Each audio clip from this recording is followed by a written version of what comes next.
You ate all those damn crackers like that.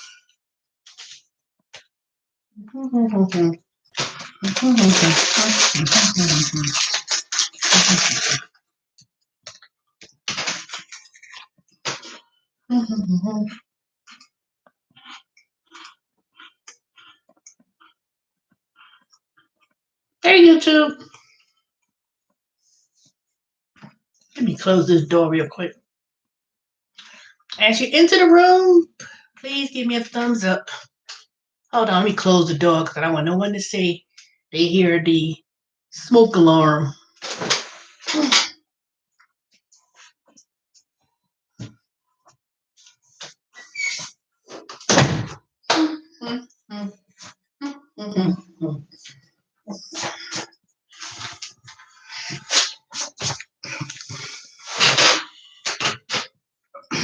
All right, 4 people in the room. Hey, Romeo. I didn't put a lot of videos. Well, put it this way. When I haven't been on for a long time, it seems like I've been making a lot. I probably made, I don't know. It's not real a lot, though. But thanks. Anyways, hey, Fee. Fifi Art.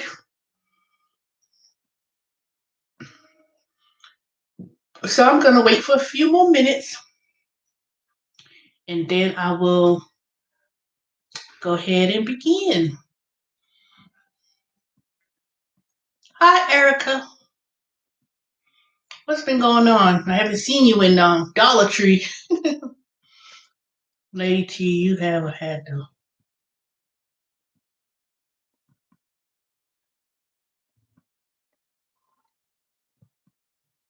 I don't understand what you mean by that midlife crisis in your life. I wouldn't say crisis, but maybe some challenges. But that's life. So I don't know if you're talking about what was it? You was in there Saturday? Wasn't it? Did I go to the Dollar? No, I didn't go to Dollar Tree Saturday. I went to another Dollar Tree, the opposite direction on Rockbridge Road. The one when you go to Snell 124. I went in there, but what did I go in there for? Oh, I know what I went in there for. I went to get some gardening gloves. That's what I went to get. So, all right, I'm gonna wait a few more minutes. There's 6 of y'all in here. All right, go ahead, give me the thumbs up. Like, comment, and subscribe. I've been working at the same company for 14 years now. I felt that my job is getting boring now. Yeah, it sure can be. But you know what? That's why you have to take time for yourself and don't succumb to your job as your only thing. Because I could assure you, I've done that in the past. You try to, advance yourself within a job or a company, and you do the same thing over and over again. And especially if you work in like customer service, dealing with people on the phone, and you're just not, That's why when I was there for the IRS, that was the only job I had for the longest period of time, for any length of time, 10 and a half years. But actually, I started in 1996 and worked a couple of seasons. Then I went and worked in the private sector, like wireless services like Verizon and Sprint. Then came back to the IRS. So I know what you mean, Romeo. That's why, at my stage in life at 51, I'm going to focus more on balancing my life and also going to school for years now, most 10 years to learn new things in life. Okay, boring enough. So, I don't know. Maybe you have to say, what is your life purpose? A job is not a life purpose. A job is just an instant means, but you have to do what you what your life purpose is. And it's not about always making money either. So maybe you need to take on a course or I think everybody's getting bored because they've been sequestered to the house and being on lockdown. That's why people are getting bored, you know.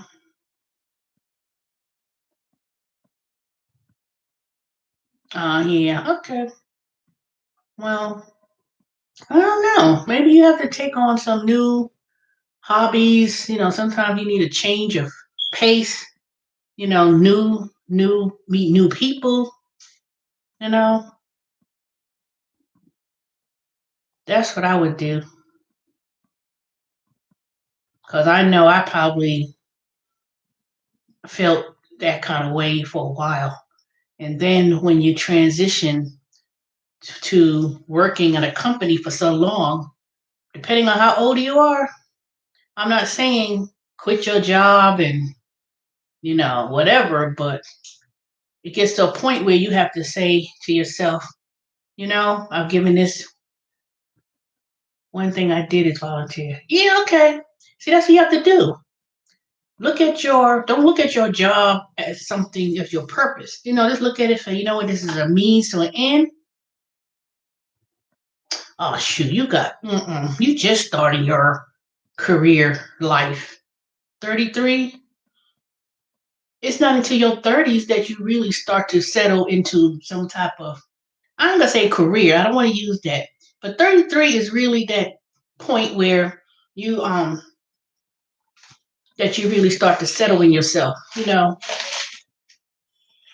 you're 33, I thought you were older, but you got, man, you got way more time to transition to something. That's the time at 33. That's the time that you need to start focusing on what is it that you want to do. What are the 20s for? That's just the beginning. That's just the beginning of a career life. I'm not gonna say the beginning of your life, but 20 is it's not. It's a time to explore. Like, kind of, what is it that you want to do? Because when you think about it, you move out of your mama's house, or some people stay forever. I guess I don't know. They either go to college. They graduated from high school.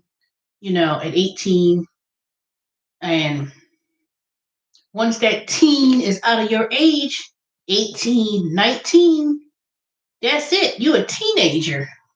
Once you say 20, you're an adult. That means you put away your child. The Bible even tells you put away those childish things, you know. So when you grow up to I don't know, don't quote me on the Bible. Where is that Bible? The Quran or the Bible or whatever. They speak on that. You put away your childish ways in the world, and then when you get into the world, all those things that your parents taught you or whomever had an influence in your life taught you, that you make your own decision. So at that point, you decide what it is that you want to do for yourself. Yeah, you got to see. Yeah, at that point, 30. I'm not saying you don't. People who older than 20, 20, and they get 30, they know their purpose, because they don't. They don't really pursue their purpose. I mean, look at me. I know my purpose, but at the same time, I've gone through challenges, after I left the government and having to start all over, and then, feeling somewhat kind of depressed at some one point about not having any children.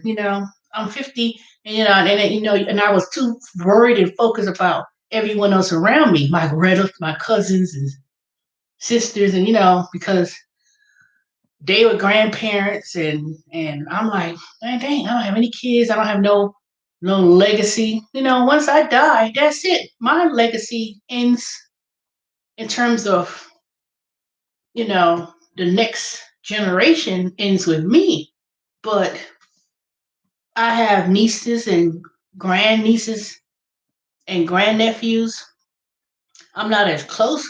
I'm not close to them for different reasons, but I have to, I have to, you know, don't beat myself up because I didn't have any kids or have regrets.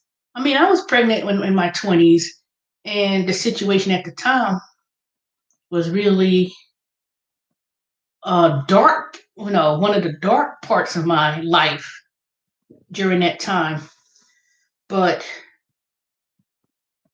I don't know what would have came out of that if I had a child in terms of the circumstances I was going through at the time.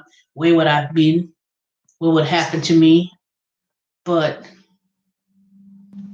I had to forgive myself on things that I've done that happened in my 20s, and stop worrying about other people. And also, when I went to college and transferred, and I said, oh, I was supposed to graduate from college at 20, 21, 22. But then when I graduated at 25, I thought it was the end of the world. I'm like, oh my God, I'm so old to be graduating from college, because everything was so, you know, everybody thought, oh, you're supposed to go to college, graduating within 4 years, be at this career at this age, so sometimes you can't, things are never going to work out. It's never going to work out. Nothing is certain. Nothing's certain. Nothing, you may think you want to plan on how your life would be. And sometimes it don't go that way, you know? But my thing was always regret. I always had this thing of regret. Oh, I wish I did this. Oh, why did this happen? Oh, this. But at the same time, I have to say to myself, I persevered a lot of things. That's a whole new video. I could talk about that in another video because that's a whole new topic. Mm, that's a whole new that's a whole topic in itself. But when I think about some of the things that I went through, from living in New York, and I was homeless for like maybe one day. I don't say one day. I don't know. That's a whole new story. I have to tell y'all that story another day. So, but yeah, you have to expect the unexpected in life.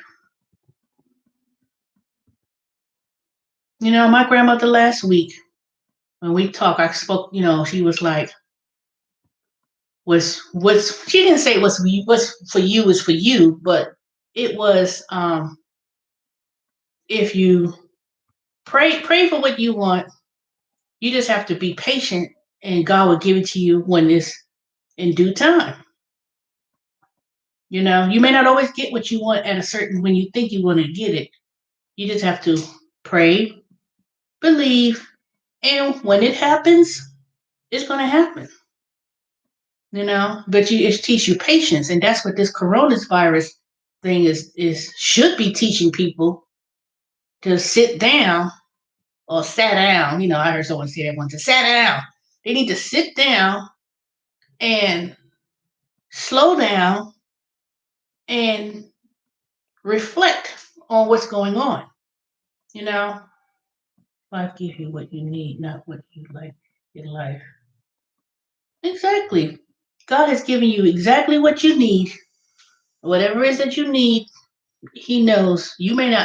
People may not believe it, but that's what it is. And I think this coronavirus, let me tell you, it's really should be teaching people to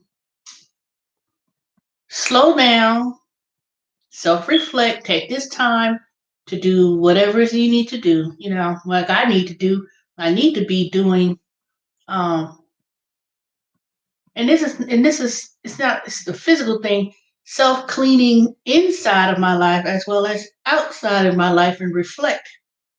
Because let me tell you, this virus is just the beginning, and unfortunately,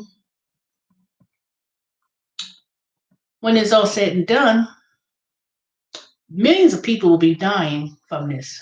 I hate to say it. Millions of people will be dying. We don't know. It could be you, it could be me, it could be anyone. You know? Yeah, you could take precautions and, you know, take precautions and wash your hands and, do social distancing from people and all those things. But life is not, nothing's promised. Nothing's promised. So we don't know what's going to happen. People, just like this check. So let me go and talk about the topic because I don't want to get off point of what I'm talking about. So even though this stimulus package, $2.1 trillion, was signed by Trump, and people are like, I went into someone. Remember, I said, watch, somebody gonna it's gonna be a whole bunch of YouTube channels gonna be made about it. People gonna talk about it, and they're not gonna know it's. They're not even gonna know the scope of it or know what they're talking about. They're just making a video with inaccurate information. They can't answer the questions that people ask. So the main thing is in regards to the stimulus. So I'm not going to talk about the stimulus in terms of the 2.1 trillion, but basically it's a relief. And that stimulus is in hopes of stimulating the economy where people will go out, spend that money on restaurants, businesses, so it could revive the economy, the people to buy and spend. Most of the time, it's going to be unnecessary spending. Um, when these companies and things are not going to go back to normal, I could tell you that. That $1 trillion stimulus package it basically is going to put this economy into a depression in the next coming months.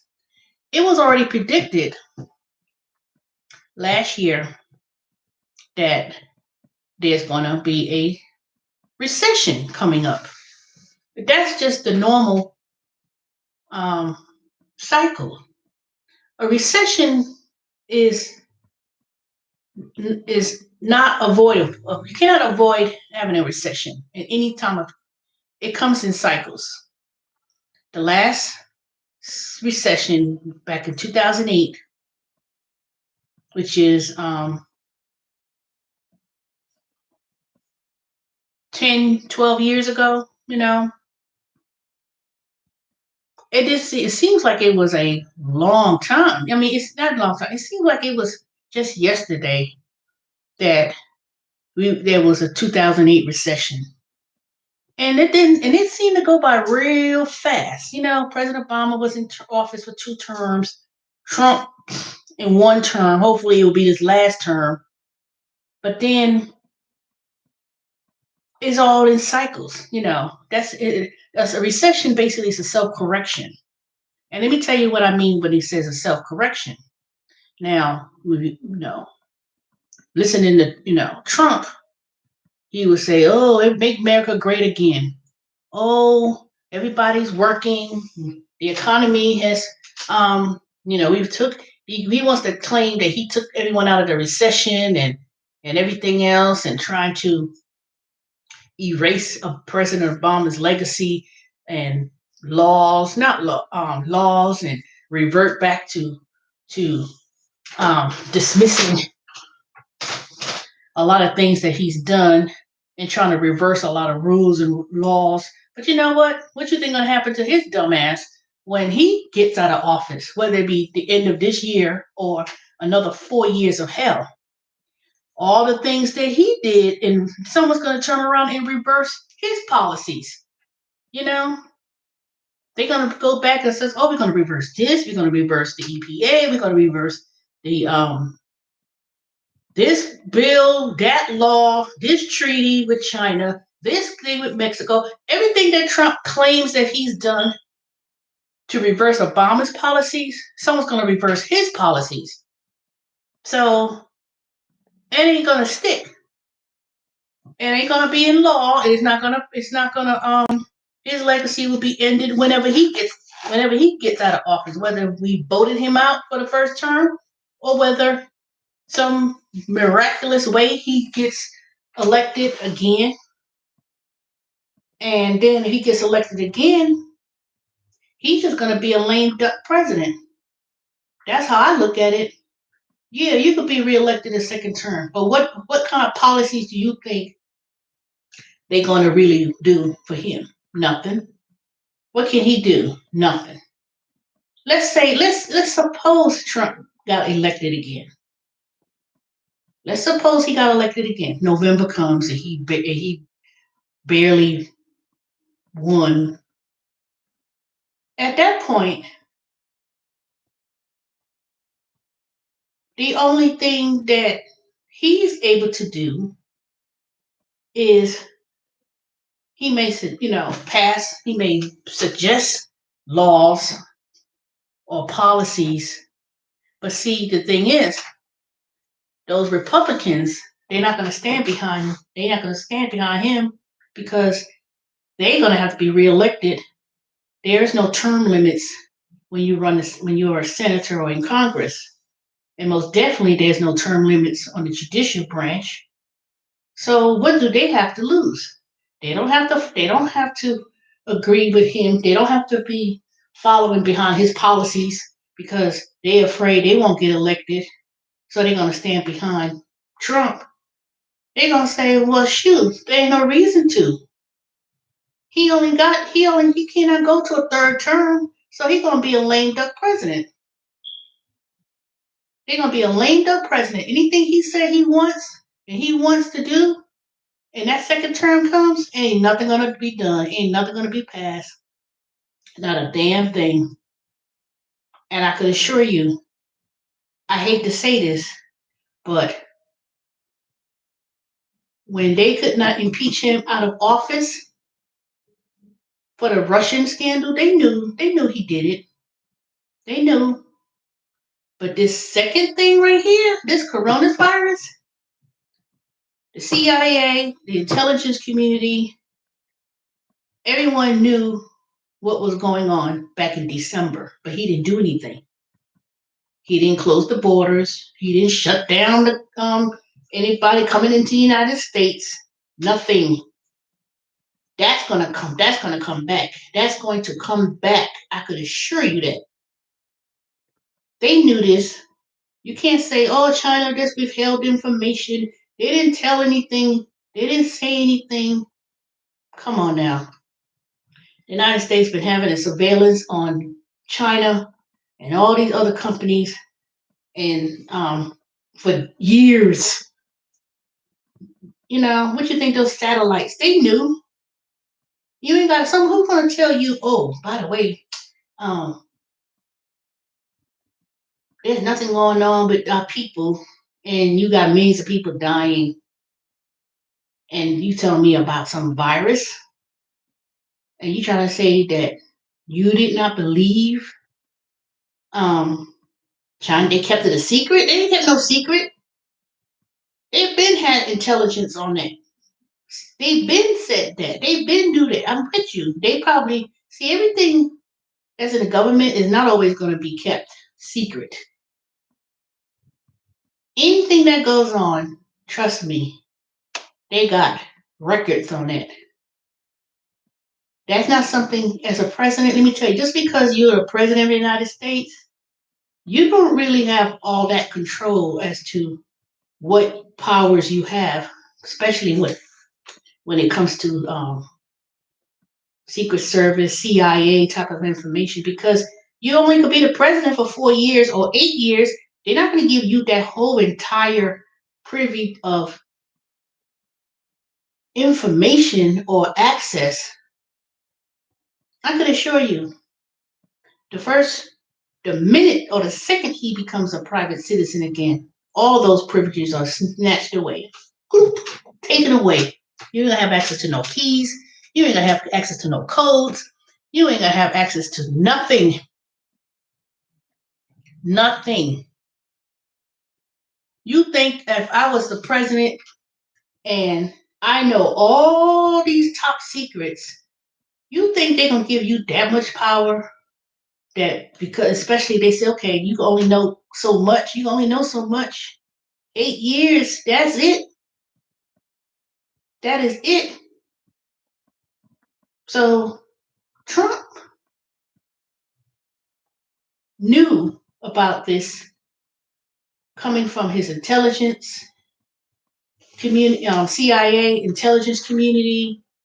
Trust me, he been knew that, but he's such a narcissistic person that he thinks this is a game. You fired, and you got a bunch of yesums and idiots that you keep firing, putting your brother-in-law and putting your daughter and all these little Clooney's, in these certain type of positions, and they don't even know a damn thing themselves.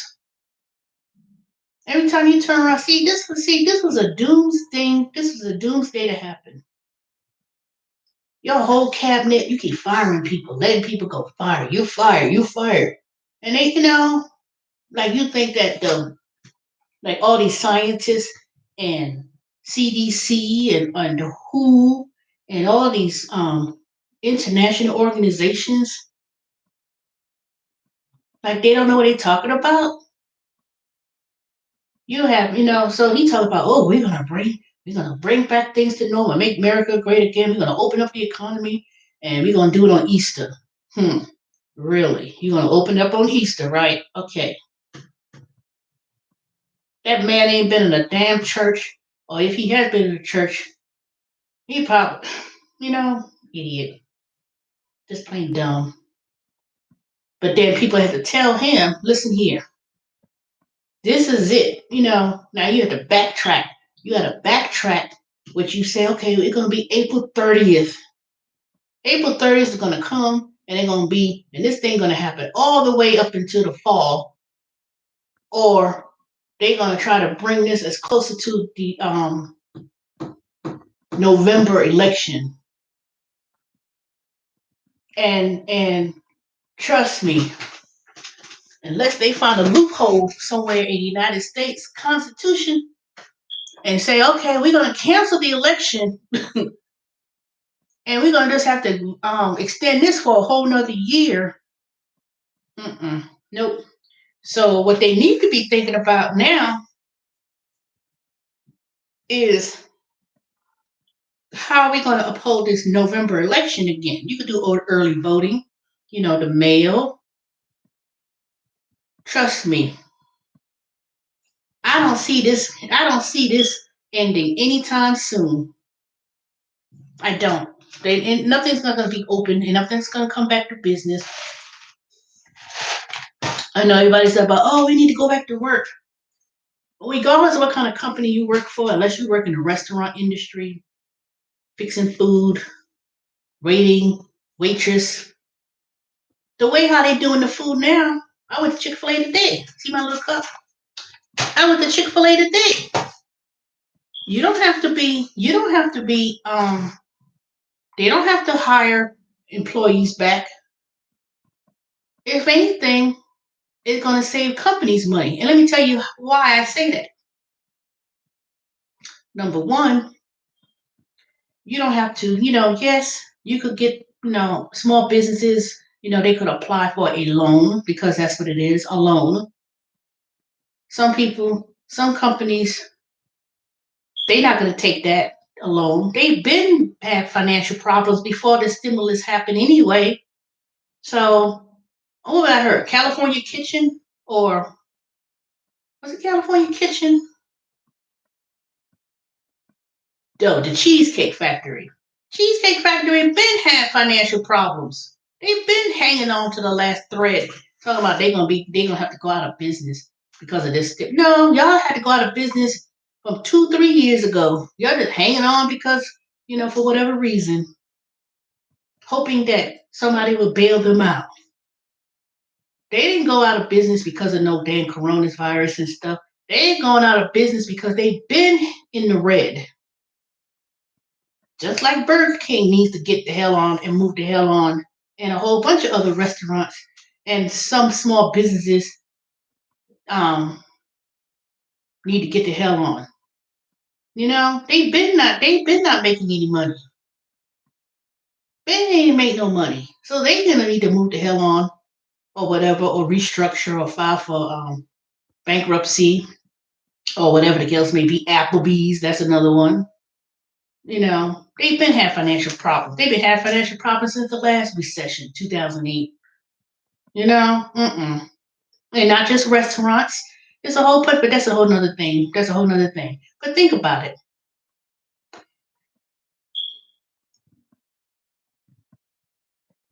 Companies or restaurants, movie theaters. Well, movie theaters, you do need people to come in there to watch the movies.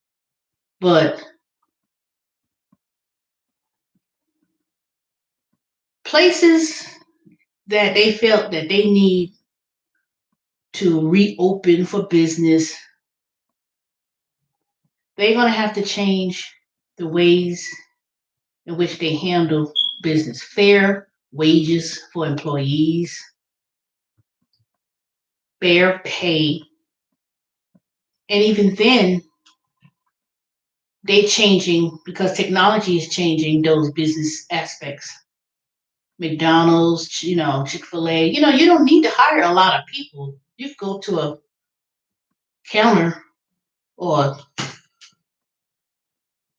computer display, place your order, and you have one person there in the back or 2, 3 people in the back, fix it, here you go.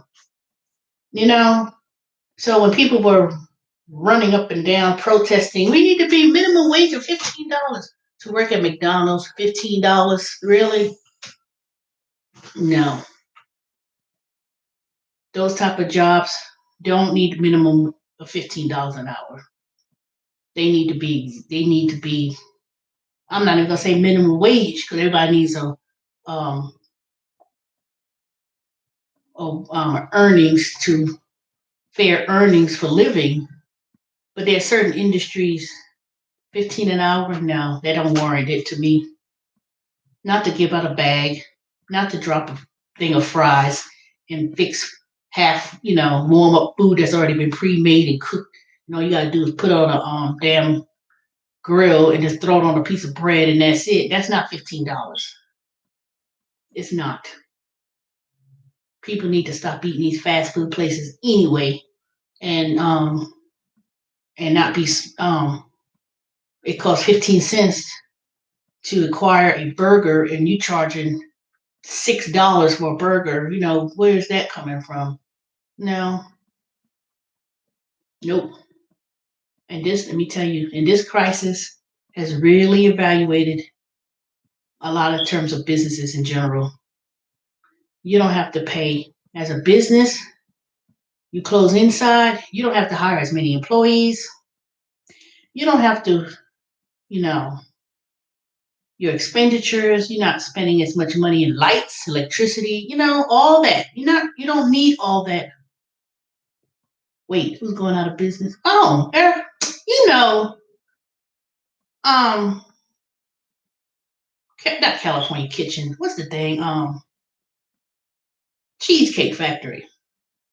The Cheesecake Factory is going out of business. That's just one company example.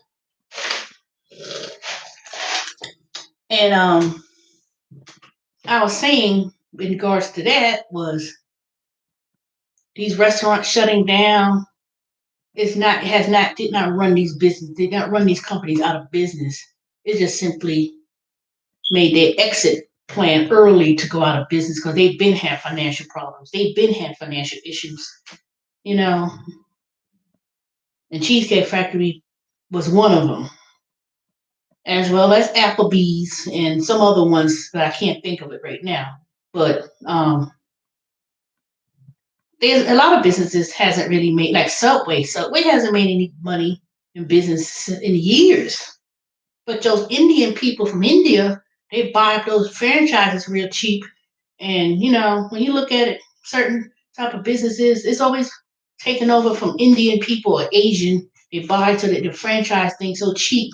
They buy into those type of um, places, Subway, and they'll be opening up in mostly black neighborhoods that don't really have high quality restaurants. They want to have a food shelter or food desert. I mean, food desert, and go into poor black neighborhoods and have um, those cheap, nasty ass restaurants in those neighborhoods.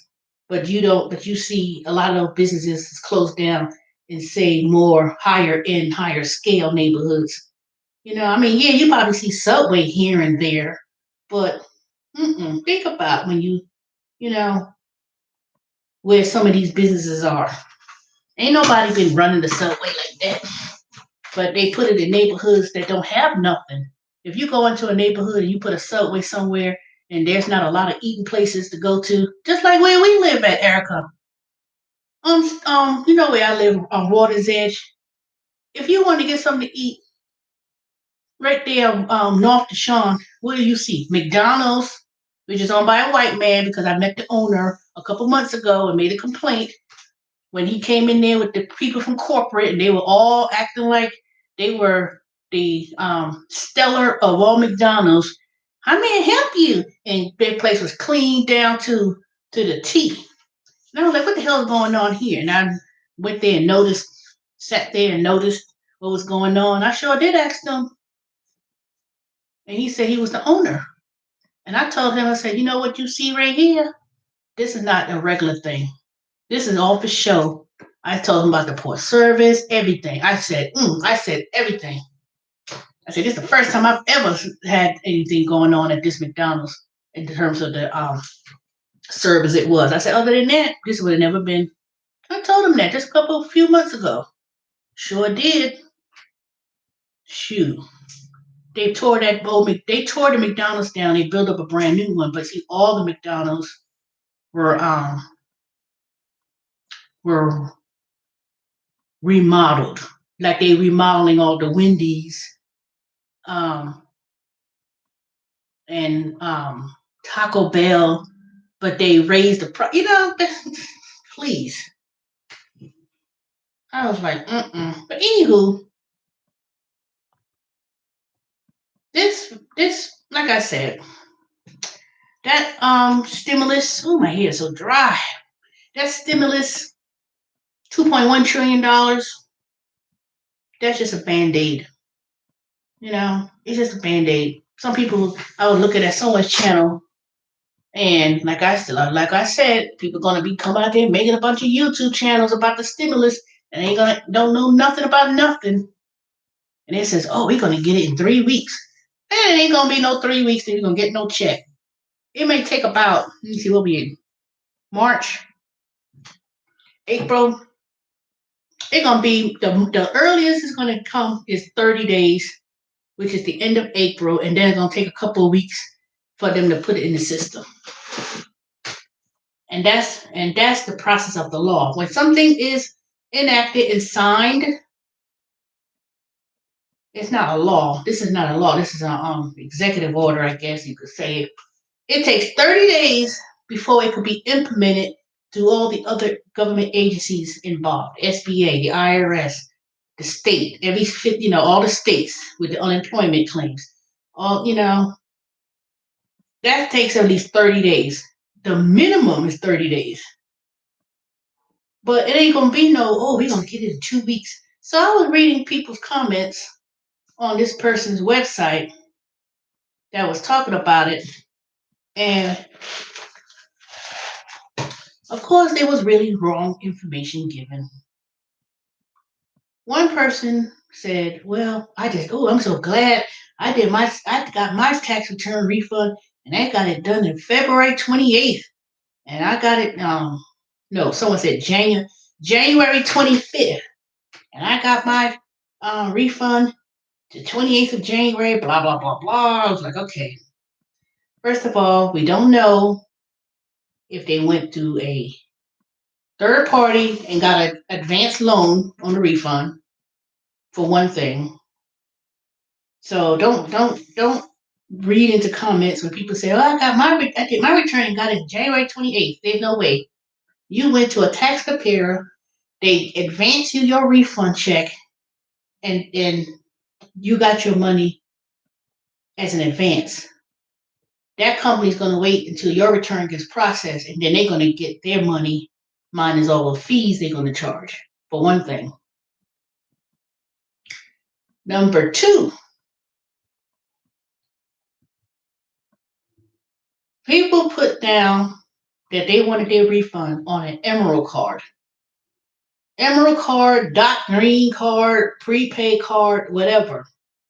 If it's not a checking account from Bank of America, Wells Fargo, Citibank, Chase, Sequoia, whomever, a bank account that you write your checks or that you actually have a debit card and it's your personal bank account, routing number, checking account, routing number, savings account.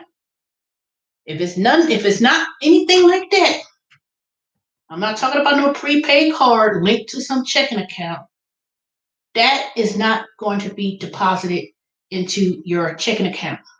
If it's an Emerald card or any type of prepaid card, and it's not your personal bank account that you put on your tax return, you're going to get a paper check in the mail. Your stimulus is going to be issued to you in a check in the mail at the address that's on your tax return. Not an Emerald card, not a prepaid card you got from Jackson Hewitt or H&R Block. No. Three. The third point. Oh, I've been calling the IRS all day. It says, due to high call volume, please call back later. You will never get a hold of the IRS on nobody's phone anytime soon. And I can tell you that from experience because I worked there for 10 years, 10 and a half years.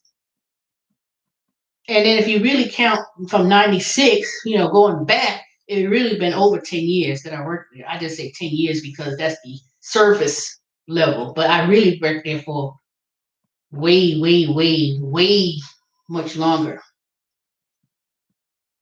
So don't call the IRS and ask them, oh, I need to change my bank account information. Can I give you my bank account to update my tax record for a direct deposit for the stimulus check? They're not going to do it.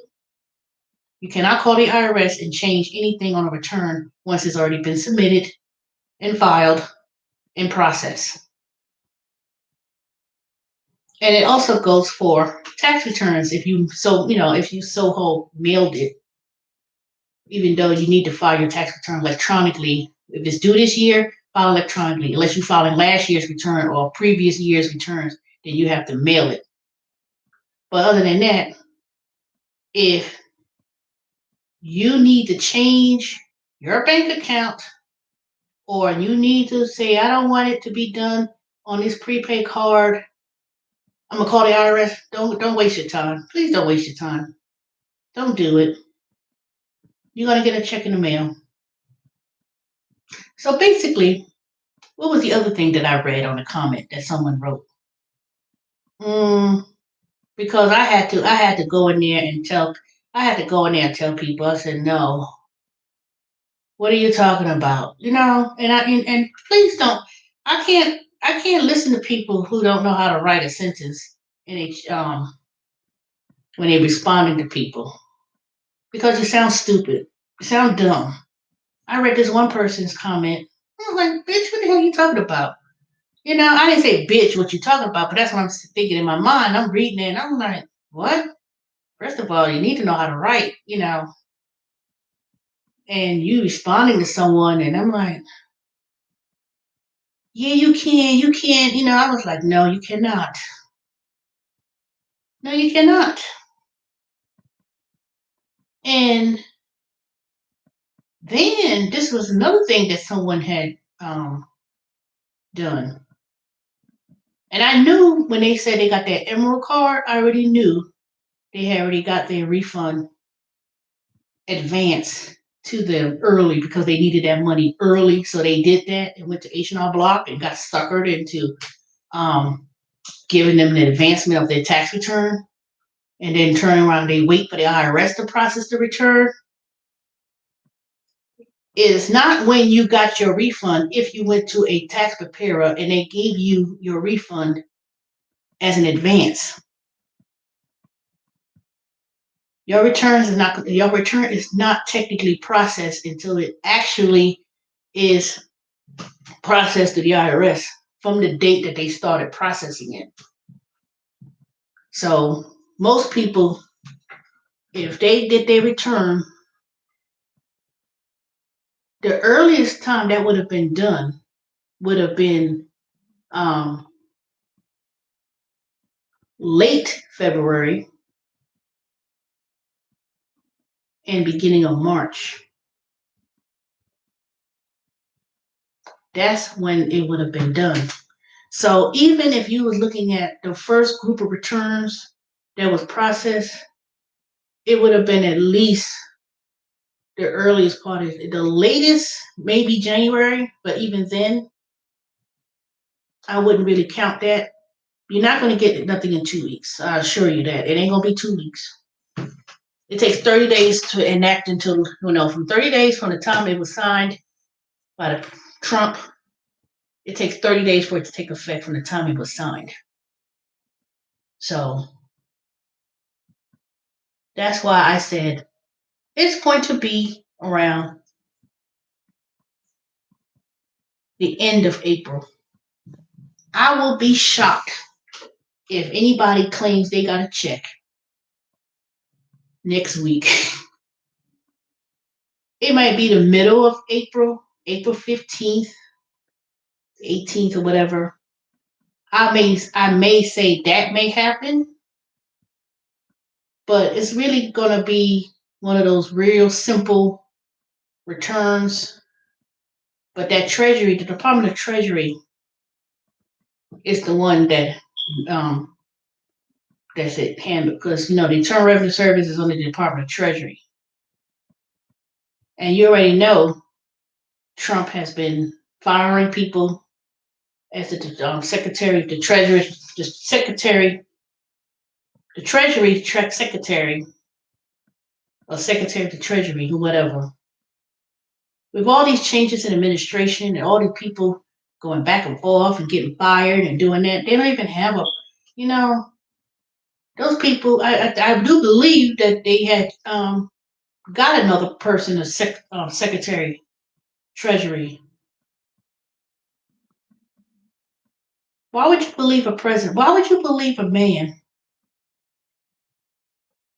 who, in my opinion, cheated on the election, withheld information about this coronavirus and about he didn't know and all? He knew, they knew. Why would I think I'm going to believe an administration in regards to this stimulus? You already see he backtracked on the date. He said, "Oh, April, Easter, then today, later last night or whatever, you had to come back. No, it's going to be April 30th. So it makes you think that this check's going to come out in 3 weeks.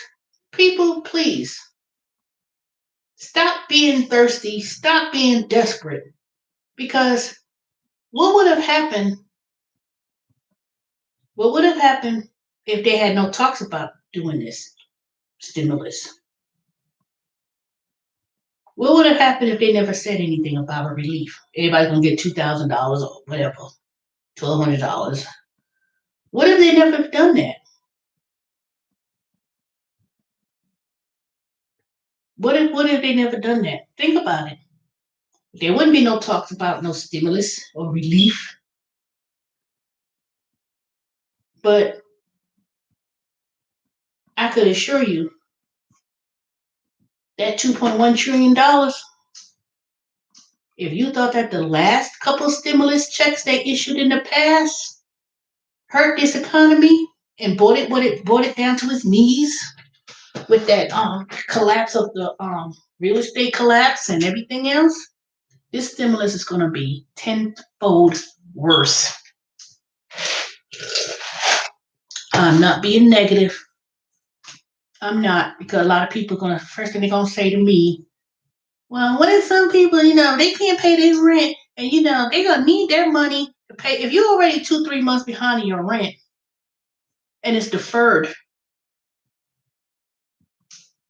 if it's already deferred, meaning that they're not, under certain laws, certain things are going to be deferred. Federal student loans, federal, house, no, if you got to me, if you got HUD, not HUD, what do you call it, Section 8 housing, you shouldn't be begging with your hand out. I'm sorry to say, you got Section 8 housing and you pay $100 or $200 a month. You shouldn't be begging up. You should not be sitting up here and be the first one in line begging for no damn stimulus. You got your stimulus for years and living in public housing and paying zero to whatever in rent. So I don't want to hear a goddamn thing about people talking about, well, these people need they need their check, they need their housing. If you live in Section 8 housing, you better damn put your hand back in your fucking pocket and don't even talk about you need money for housing if you on Section 8. You I don't give a damn. I'll give two rat asses about that. All this welfare, and don't come to me telling me nothing about, well, these big companies, they do it too. I'm not giving a damn about companies, about they do welfare too, because it's not the same. And we know what we talk. And you know what I'm talking about. You know what I'm talking about. You know what I'm talking about. People be quick to say something about, well, if you they get millions and billions, yeah, they get billions and billions, but trust me, just like that last economic collapse with these big companies, Shears and Lehman, Bear Stearns, and all these big companies, they're not around no more. Collapse. Washington Bank. No, Washington Bank. What was that dang bank? I knew they had problems when it took forever to deposit cash. How you deposit cash and it takes you forever today to deposit my account? And I'm depositing cash. Washington Mutual, that bank, yeah. They was part of the downfalls that went under with that banking crisis and then got bailed out, and then a whole lot of banks and companies did get bailed out. Um, they got bailed out. But like I said, um, you can't really control what happens. Those Wall Street people, they didn't go to prison and jail. What happened if they went to jail? What did Trump turn around and do? He pardoned them. Pardoned them like it never happened. You gave them a pardon. And then you go back into your um, work for some other big company making $1 million in salaries. So what difference, So that's why I always said don't focus on trying to punish the big wigs, because as long as Trump's in office, he's just gonna turn around and just pardon, write a pardon. Nope, nope, nope. They stole money, did crimes. That's why I was like, you know what? Stop. When people were like, President Obama didn't do nothing, he wouldn't. Why could he do anything? You don't have. He didn't. They didn't give him that much control to do a lot of things. He made some changes, but he did a lot of things. But what he turned, what this president did, I'm gonna reverse everything he done. But trust me, he's gonna get his turn, and it's gonna come twofold. So when he didn't get impeached for what he did in Russia, look what Karma done. Look what Karma done. This coronavirus, and that's going to be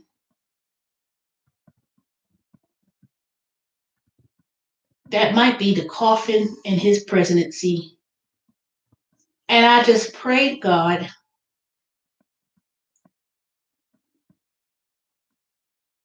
that God has given mercy on this country and on this world, and that we take this time to reflect.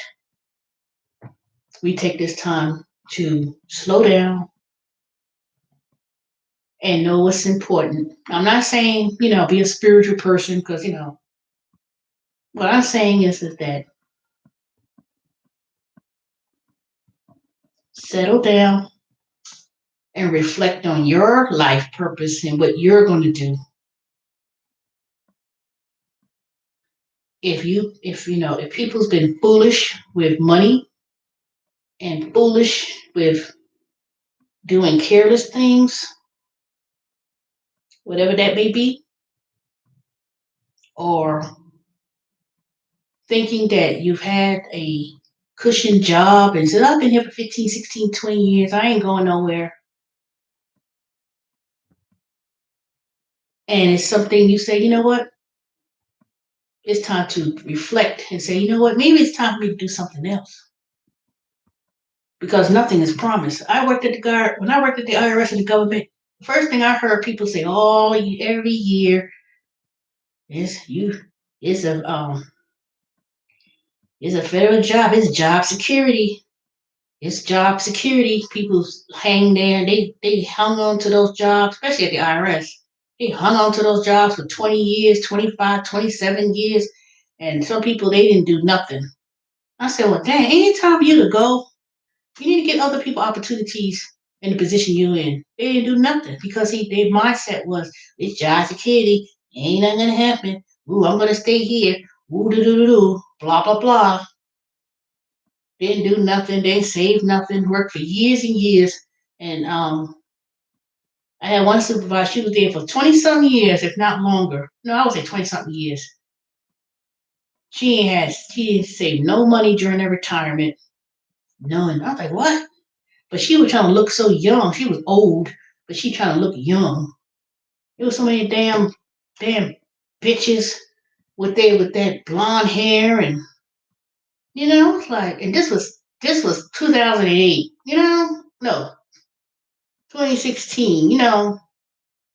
How your old ass with that blonde? I know people say he should do something to your hair, but they turn around and had blonde hair. You 50 something years old, 60 something, no, 60 something years old with some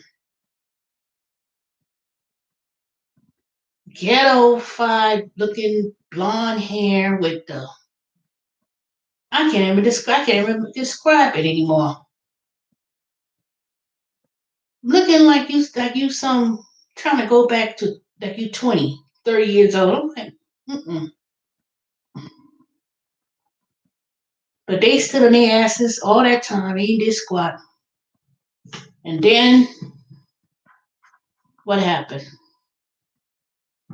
I found out recently that a lot of them was forced to retire.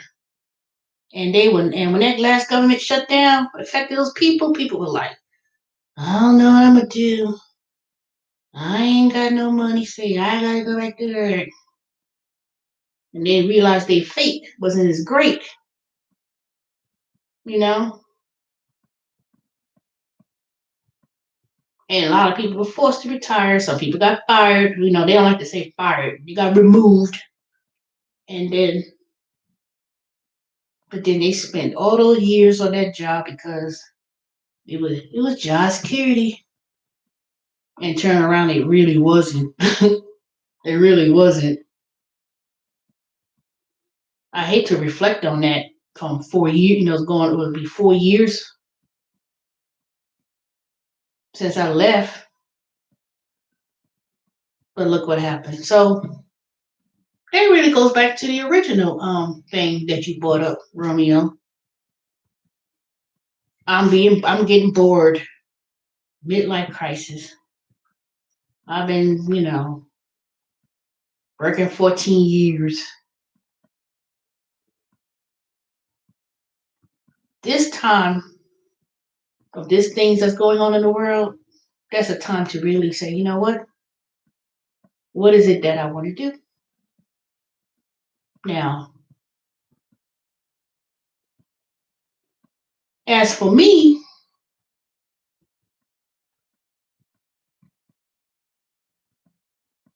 going to work on some things. I'm going to work on some other things while I work from home. I start this job Wednesday. It don't pay a lot of money, but see, one thing I said to myself is that I'm gonna have to be patient. I'll have to, realize whatever country, whatever that company is that I'll be working with, just show my skill set and work on things I need to work on. You know, that's all I could do. Work on the things that I need to work on. And that's all I could do. You know, share my life experiences, share my knowledge and um, really sort of focus on my life purpose of what I want to do in life. It don't have to be starting a business per se and have to equate it with money. You say, okay, I want to make my goals. I want to be a millionaire. Yeah, it's good. But like my grandmother told me, pray for what you got, pray for what you want, believe for what you want, but you got to wait. And when God says it's your time to come, it may not come when you want, but it's going to come. And when it comes, it's going to come at the time you're supposed to get it when you're supposed to get it. If you don't get it, that wasn't it. That wasn't you. It wasn't for you. But whatever time it takes for it to come, you have to sit in prayer. You got to sit and be silent and still and not run and rush and doing all those kind of things. I was looking at someone's YouTube channel today. They had the sister and the brother-in-law and everybody was staying at her house because they lost their job financially or something happened. And the husband didn't take it seriously with the coronavirus. He coming in and out the house, in and out, in and out. Like ain't going nowhere. He ain't going nowhere. You had no job to go to, but you running out and didn't believe it. And then the person wrote that they got into a car accident and had to go to the hospital.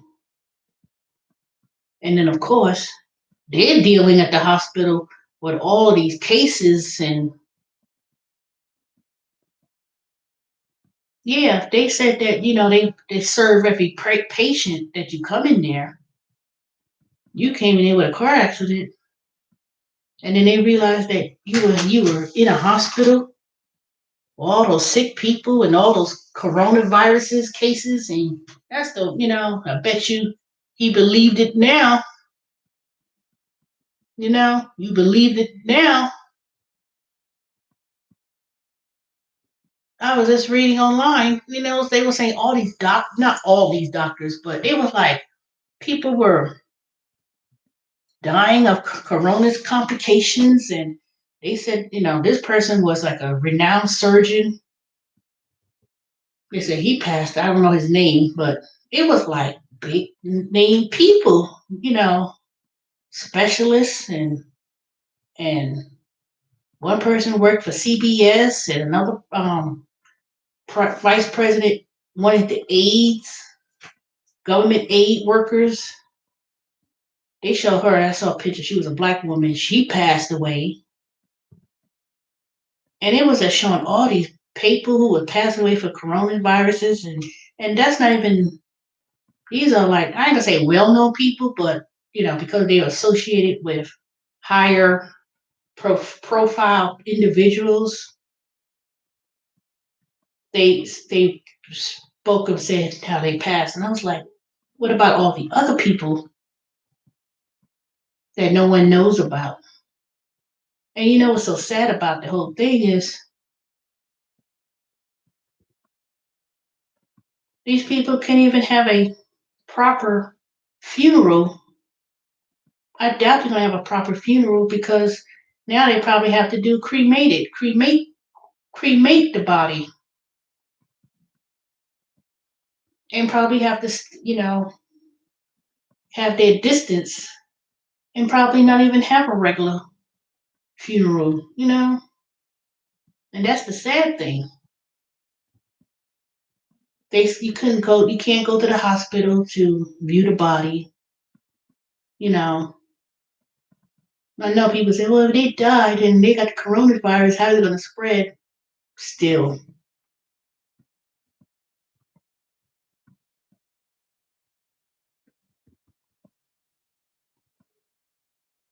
it's kind of like, what about things like that?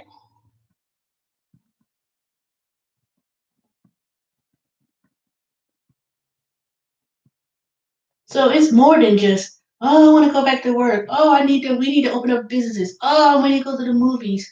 Oh, I can't stick inside. I'm tired of being in the house. Hmm. I'd rather be in my house and be safe and come on YouTube and watch people on YouTube. And you know, I had spoke to one of my cousins on Facebook. Facebook, and he said he's in New York. I have relatives in New York, and I need to check up on them. If you want to see, I would go on there and say, okay, they're on YouTube. Me go ahead and go on FaceTime, and we could talk. And I had spoke to my 95-year-old aunt. She was in the Bronx, and I could tell she probably going with dementia. She said, "Who's this?" I said, "Teresa." He had to tell her it was Uncle James' daughter, Teresa. And he was there with her. And I said, "You got a map? Be safe. You wearing gloves." And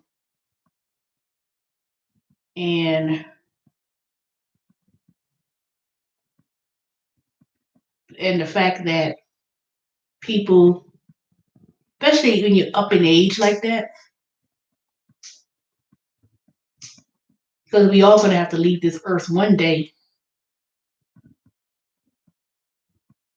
and this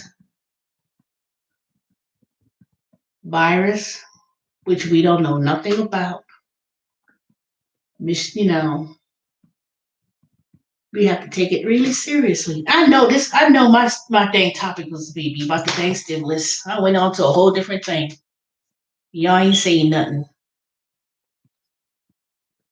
Y'all went me go on this tangent and it went on to a whole new thing. Wasn't even talking about.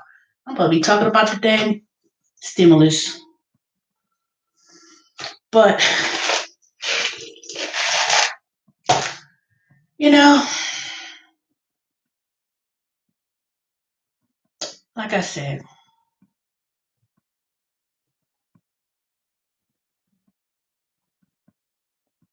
if they decide not to do anything with this, going with that stimulus check, you got to look in terms of um, what it is that you're doing financially. Don't be frivolous. Don't be just going out there just buying anything and everything unnecessarily. Because I'll tell you, people will take advantage when that thing checks start rolling out. I mean, I understand some people may need to buy a car and they're gonna need to, pay bills, and that's what it's supposed to do. Don't go out there and be frivolous with that money, especially if you have children under 16 and it's $500. That ain't free. I'll tell you that. It's just gonna be a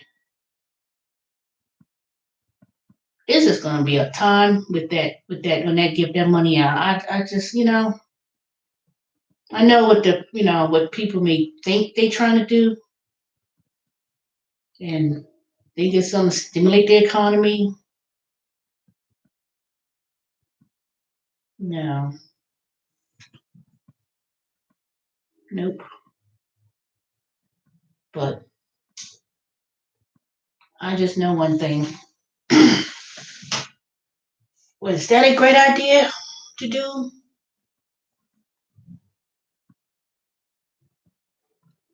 I would say partially yes, partially no.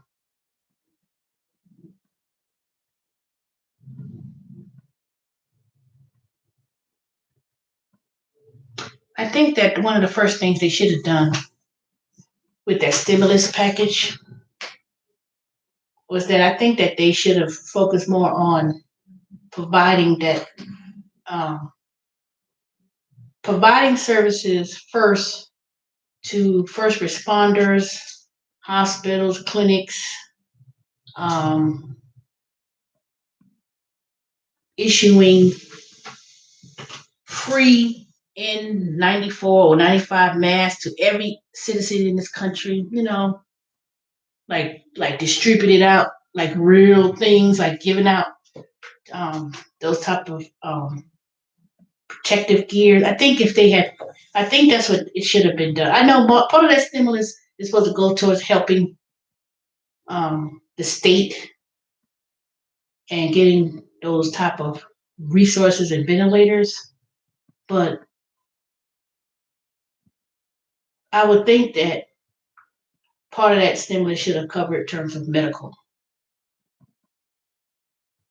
Part of that stimulus could have also been given where people could get health care. I know they already had a health care and the ACA with the health care, but really give that money out to help medical for people to be able to go to the doctor. But also, it should have gone more to help and built upon the healthcare system of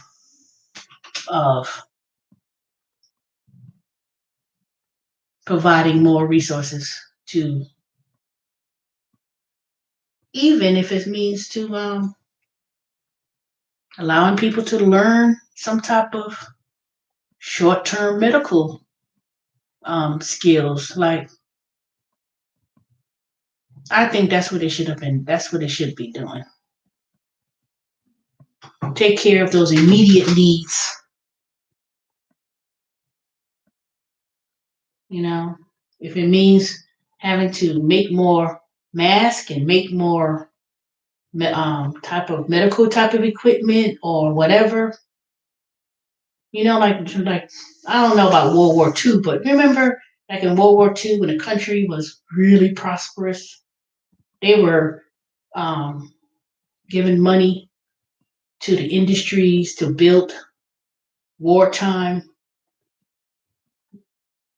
materials and infrastructure so they could help what was going on in this country with World War II. And no, let's go back. Go back. During the Great Depression. The Great Depression, they would say Franklin D. Roosevelt was the greatest president ever, was because he took the United States out of the Great Depression by stimulating the economy. And it's the same thing in terms of every president ever. And he was considered one of the greatest presidents, FDR, because he lifted the country out of that Great Depression. He implemented Social Security. That's when Social Security came about, and also a whole bunch of other social programs came out that was developed that came out of FDR's administration. Now, I'm a history buff, but I don't feel like really boring y'all with history. But basically, in a nutshell, he he brought the United States out of that Great Depression, and even during times of um, social discrimination and uncivil rights that was going on in the country, segregation and all those things were still happening. Black folks in particular was in the worst state of ever, but A lot of those social programs that came under FDR it still exists today. So he lifted that country up out of that ruins. And one of the things that wasn't even during his administration, the United States was doing great. Now, when they say, "Oh, make America great again," Trump ain't talking about stimulating the economy. He's talking about make America great again, trying to put black folks under the damn foot of white folks and say, all that. He ain't including the whole entire spectrum of the United States of every citizen. He talking about when white folks didn't have to take out student loans to go to college. Everyone had a car every 3 years. Um, um, People were able to retire comfortably with, no pensions and all that stuff. But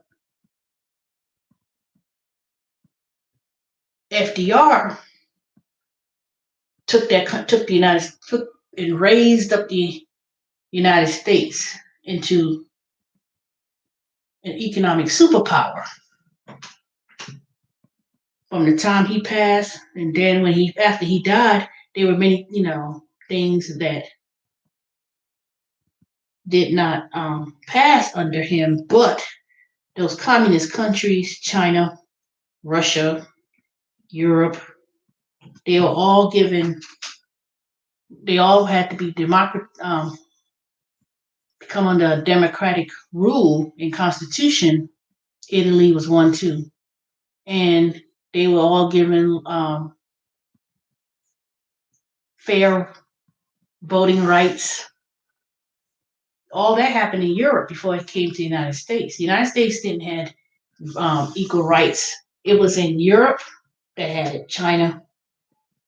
They changed the constitution. They were all given universal health care,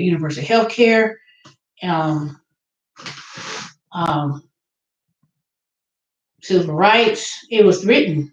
FDR wrote all those things that had applied to the other countries in Germany, China, Italy, all that things that he implemented. It was implemented in foreign countries. It didn't get implemented in the United States yet.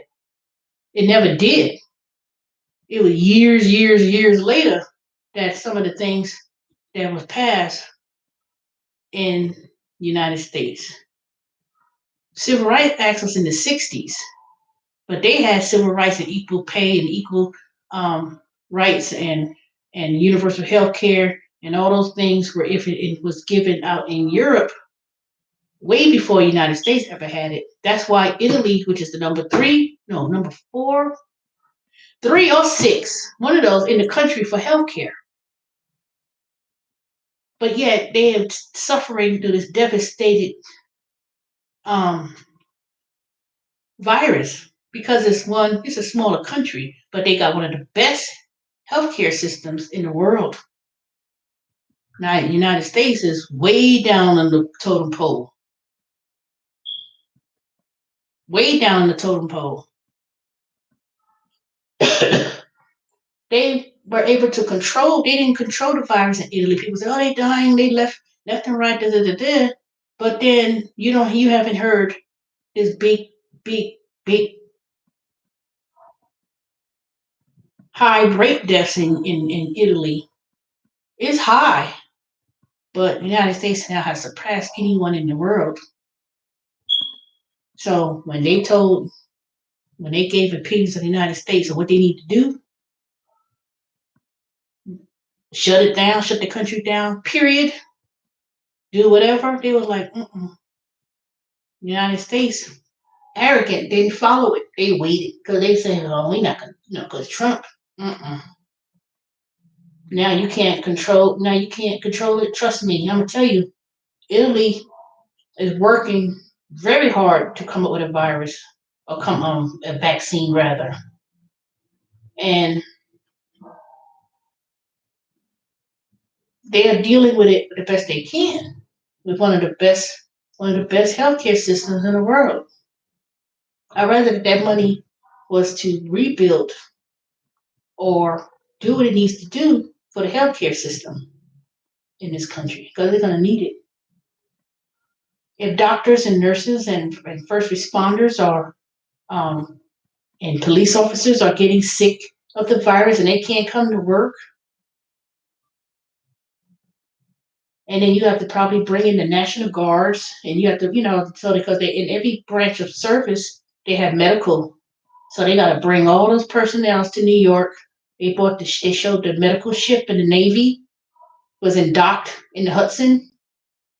It was a floating hospital that they had to bring into New York, and they're using all their powers of sending out the National Guard, every branch of the service in the medical field to go and help New York.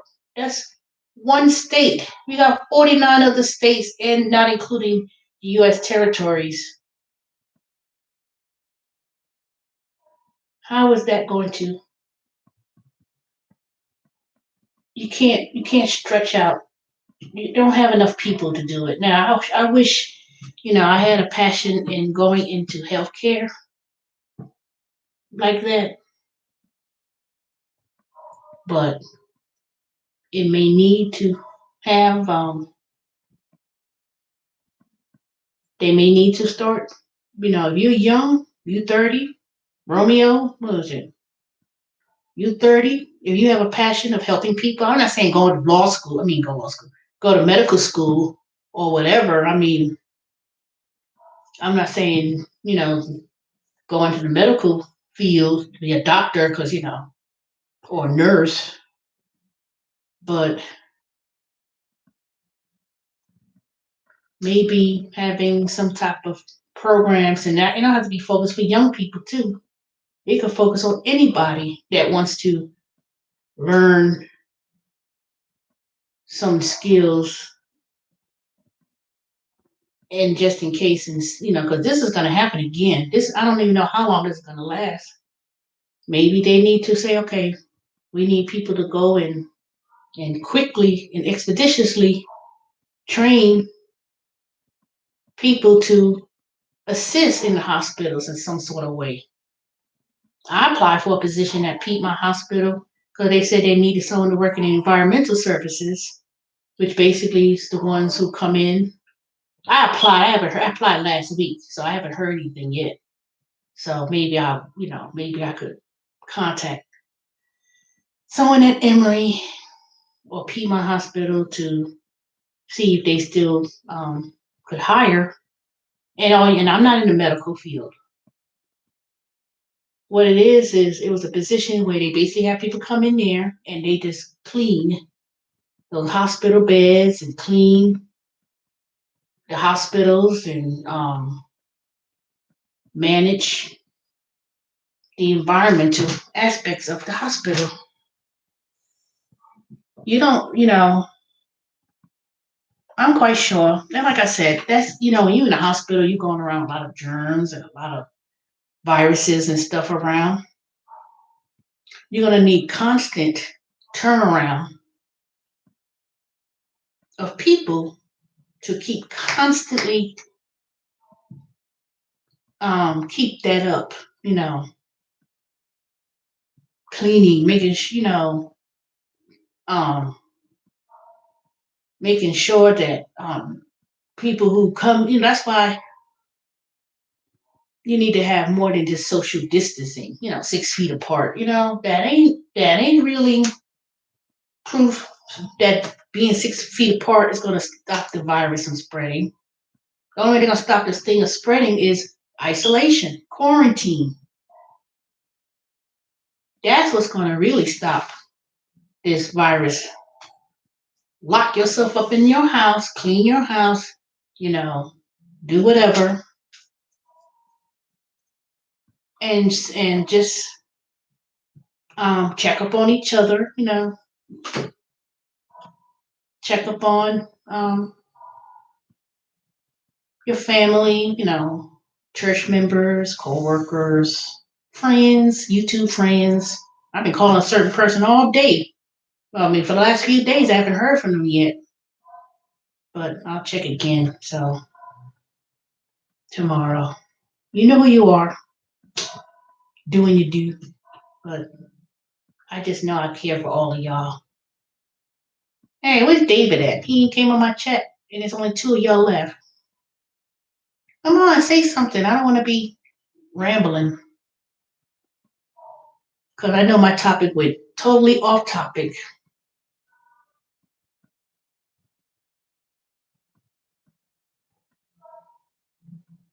Who's still in the room? Let me know. I don't like people who be lurking and not saying anything. And I ain't gonna stay here too long. I already been past an hour and 25 minutes, so I ain't gonna stay here too long. I'll probably go ahead and just end it in the next 4 minutes. But anywho,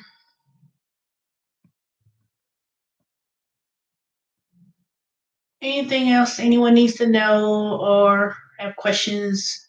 But I do have to probably apologize for that rambling about people being on Section 8 shouldn't be having a handout for money. But I hate to say it, it's,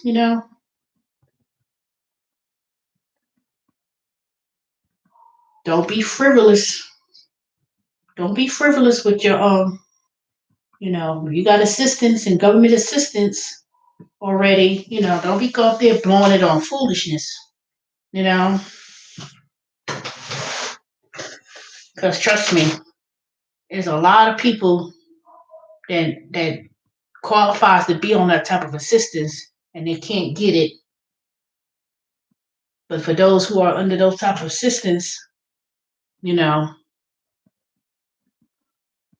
you getting um, housing assistance, food assistance, this type of assistance. Don't try to. I'm not saying they scam people, but don't follow for no scam. That's all I know. Don't follow for no scam because that's the first thing that you're gonna see people try to do is make up stuff that it ain't true. And people gonna say, "Oh, where's my money at?" And or whatever. Don't do it. Please don't do it. Don't do it. It ain't worth it. Don't do it. That's all I know. Whether you got money, whether you don't have money, don't run no scam. That's all I know. And I know it every single time something like this happens or comes up, there's always some scam that comes about. And then about it, people follow it and be like, "Oh, really? Don't do it. Don't be one of those people to do that." I ate all these dang crackers. Don't be that person. Don't be that greedy person. And people follow um these stereotype people. You know, it ain't worth it. I'm telling you. Because that money that they're giving out is ultimately money that's going to be paid back. And it's going to be paid back through future programs that's going to be suddenly cut. It ain't going to be necessary. Trust and believe. Let Trump get elected next term. And then they're gonna talk about, okay, who's probably gonna get this money, probably gonna recoup that $2.1 trillion. Okay, Erica, I'm about to log off too in the next 1 minute. I'm telling you, that $2.1 trillion, somebody gonna have to grin out their ass. And I'm telling you, it ain't gonna be the rich either. It's gonna be us poor, lower class, working class people. They're gonna have to pay for that. So don't be shocked when they start talking about raising taxes, cutting this program, cutting that program, and the main people they're gonna cut up programs from is gonna be us black folks and people of color. That's the first thing. I'm glad too, Erica. But anywho, good night, everyone. Thank you for letting me ramble on. I'll come back tomorrow, and y'all be safe. Keep your distance, and I'll see y'all tomorrow. Good night, Erica. Good night, PR. Good night, Romeo. Dorian. Who else is lurking in the background? Like this comment. Like the comment. Please subscribe. I appreciate y'all. Y'all have a good night.